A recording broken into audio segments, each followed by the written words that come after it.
ஆராதனையில பிரியப்படுகிற தேவன் நம்முடைய தேவன். ஆமென். நமக்கு இந்த உலகத்துல வேற எதுவுமோ நம்முடைய காணிக்கைகளோ நம்ம எதுவுமோ நம்முடைய பக்தியோ எதுவும் இல்லை.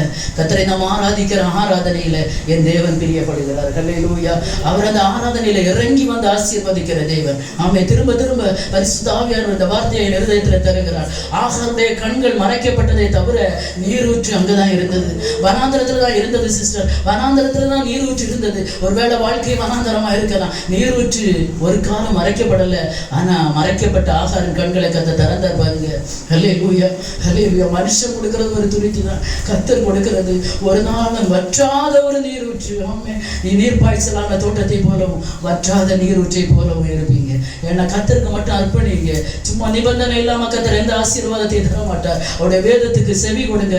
கர்த்தரை ஆவியோடு உண்மையோடு ஆராதிப்பேன். ஒரு கர்த்தருடைய சமூகத்துல ஒரு பொருத்தனை பண்ணுங்க. ஆண்டவரே, என் ஜீவன் உள்ள நாளெல்லாம் உண்மை ஆராதிப்பேன் ராஜா. எப்படியாக ஆண்டவரே, உம்மிடத்தில் இருக்கிற அந்த நீரூற்று என் கண்கள் காணணும் தகப்பனே, நான் பார்க்கணும் தகப்பனே. ஹல்லேலூயா. நான் மரித்து போக வேண்டியவள் அல்ல. மரித்து போகணும். நான் என்னைக்கோ மரித்து போயிருக்கிறேன். என்னைக்கோ இந்த உலகத்தோட அழிஞ்சு போயிருக்கிறேன். ஆனா கிருபையா வைத்திருக்கிறாரே, உங்களுக்கான நீரூற்றையை கர்த்தர் காண்பித்து கொடுப்பார். ஆமென். ஹல்லேலூயா.